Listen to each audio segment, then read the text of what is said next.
Hi, and welcome back to Focal Point AFR Talk. I want to begin, before I turn our attention to this religious liberty threat, just to talk about the updates from the Boston Muslim massacre. The Boston massacre Muslims, the dead brother Tamerlan Tsarnaev, his younger brother, in custody. We're paying his medical bills. We're paying for high-priced legal defense for him. We've been over this before. I don't want to belabor it.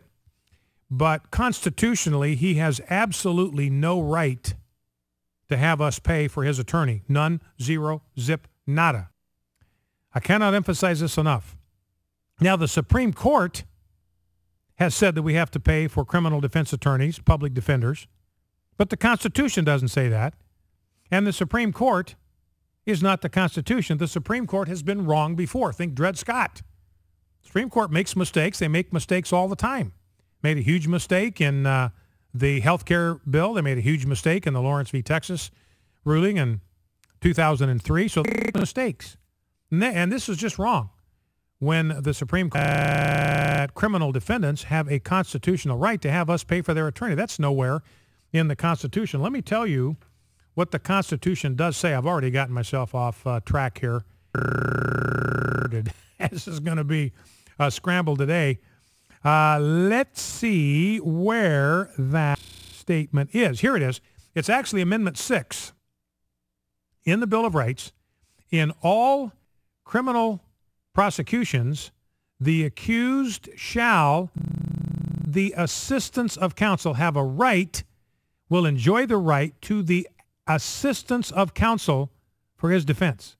Amendment 6 says if you are involved in a criminal prosecution, you are being charged with a crime, and you're being prosecuted, the Constitution guarantees you the right to have the assistance of counsel. Can't stop you, can't prevent you from retaining legal counsel. This is a good part of the Constitution. I wholeheartedly support that, absolutely 100%.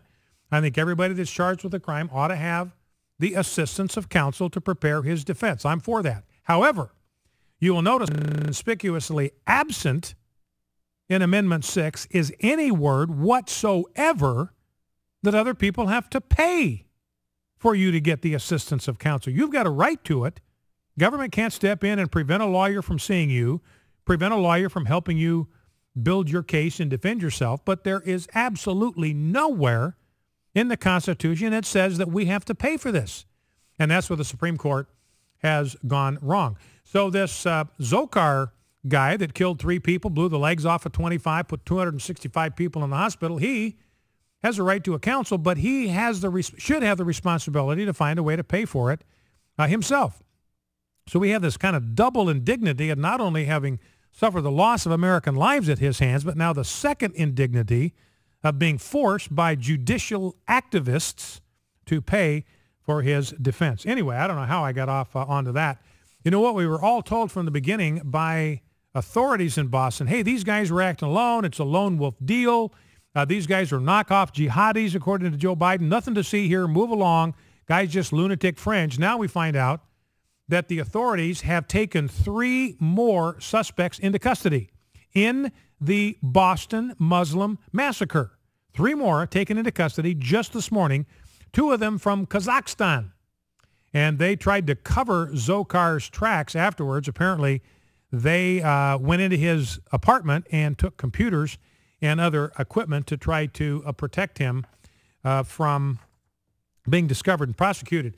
And by the way, just speaking of Islam worldwide, I've got a poll in the stack. It's down here in the stack somewhere. I just pulled this one off coming across the street from Germany. The one that I've seen says about 75%, I believe, of Muslims around the world want Sharia law in the country where they live. That's what they want. They want Sharia law. I think like 75%. Now, Sharia law, remember, is absolutely, utterly, totally incompatible with the United States Constitution. It's utterly incompatible with the scriptures. It's utterly incompatible with the values of Western civilization. Absolutely, totally, 100% incompatible. They cannot coexist. So realize if you got 75% of Muslims around the world, that means 75% of the people that come to the United States from around the world. What do they want? They want Sharia law. They're going to put pressure on us to impose Sharia law, and they're having success because Americans are such saps. We're taught that the ultimate value in life is being nice. It's not. It's being good. Good people resist evil. Nice people don't. But we think for some reason that being Christ-like means we got to be nice. Let people walk all over us. Let people trample us. Always make concessions. Always be the one that accommodates. Always be the one that compromises. Always be the one that concedes. Well, we're called to be good. Good people have a strength of character. At times they're going to stand their ground, say no, this far and no farther. You're not coming through this bridge for suspending Islamic immigration. We are welcoming people by the tens of thousands. We're up to 2.5 million now. And if the worldwide data is correct, then 75% of those 2.5 million people that are here in the United States want Sharia law in the United States. They want us to be they want women to be required to wear burqas. They want people that rip off a convenience store to have their hands cut off. They want people to have multiple wives. They want husbands to be taught to beat their wives literally into submission. They want no freedom of religion, no freedom of speech, no freedom of assembly, no freedom to petition the government for the redress of grievances. Completely, absolutely, utterly incompatible. So again, our problem is not with Muslims as people. We have no beef with them as individuals, as people. It is their ideology. You take the same person, shows up at our front door, and he believes the totalitarian ideology of Islam, he doesn't get in. He shows up, the same exact dude, and he doesn't believe in Islam. He doesn't bring with him that totalitarian ideology. He's welcome. Come on in. Would you like a Coke? I mean, that's the difference. It has nothing to do with the individual as an individual. It has everything to do with their ideology. And if they're going to bring an Islamic totalitarian ideology into America, we have to say no thanks. We don't need that here. We don't want that here. It's simply going to corrupt our fraying culture even further. And it's like Janine Pirro said. I played that clip for you yesterday. We don't want you here. I forget exactly what she said to the mom of these two Muslim Boston Massacre bombers. You don't belong here. We don't want you here. Take your ideology, take your theology, and go home. Now, here's the thing I wanted to get to. This whole thing I started, 9 minutes ago, to get to this. And this is the amazing thing. I haven't even got to the religious liberty thing. We'll do that at the bottom of the hour. But here is an exclusive from the Daily Mail Online in the UK. It's amazing to me how many times we have to go to the British press to get stories about what is going on in the United States. So here is something that a paper in the United States should have broken. It's actually a product of the American Media Institute, and apparently they couldn't find a newspaper in America that would publish this thing. But the Daily Mail in the UK published this article. Listen to this. If this doesn't grind your gears, if it doesn't make your blood boil, listen to this. The Kingdom of Saudi Arabia sent a written warning, that's in ink, that's on a piece of paper, hand-delivered or mailed in a diplomatic pouch. The Kingdom of Saudi Arabia sent a written warning about accused Boston Marathon bomber Tamerlan to the U.S. Department of Homeland Security in 2012. So a year ago, we got a written letter from Saudi Arabia, criminally. This is the nation that sent us 15 of the 19 9/11 hijackers. And so even Saudi Arabia, they're the home of Wahhabi Islam, the most virulent form of Islam on the planet. And even Saudi Arabia says you got to watch out for this guy. He's dangerous. Saudi Arabia saying that. And we ignored it. We ash-canned it. We buried it. We took a torch to it.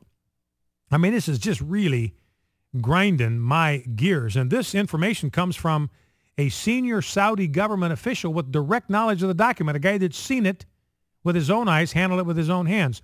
The Saudi warning was separate from the multiple red flags raised by Russian intelligence in 2011 and was based on human intelligence developed independently in Yemen. So we talked with you about the fact that we got multiple warnings, at least 4 times. The government of Russia warned us about Tamerlan. This guy's trouble. This guy's a radical. This guy represents a threat. We're trying to warn you. 4 times Russia alerted this guy. What our FBI interviewed him, say nothing to see here, move along. No problems here. We checked him out. We investigated him. We did the background. No problem. And it's just insanity to me. So here's a guy that we know what he did. And the FBI said they checked him out and saw nothing to worry about.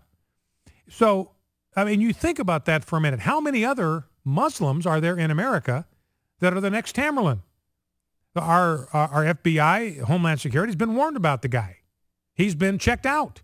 He's been given a clean bill of health. How many of those are out there? We have no way of knowing. 2.5 million Muslims in America. Now, so this is independent from all of that. This is a separate thing, completely different source coming to Homeland Security, citing security. Get this. This is what just this, holy smokes. I got a gasket that's starting to leak right now. Citing security concerns, the Saudi government also denied an entry visa to the elder Tsarnaev brother in December of 2011. Do you understand the significance of that? That this guy represented such a security threat that Saudi Arabia, the home of 15 of the 19 hijackers that sent 2,900 of our fellow Americans into the afterlife on 9/11, that Saudi Arabia said this guy is too dangerous for us even to let him in to our country. And we were warned about him by Saudi Arabia. They were smart enough not to let this guy in the country. They got a better, listen to me, Saudi Arabia has got a better policy on Muslim immigration than we do. I repeat, this is crazy.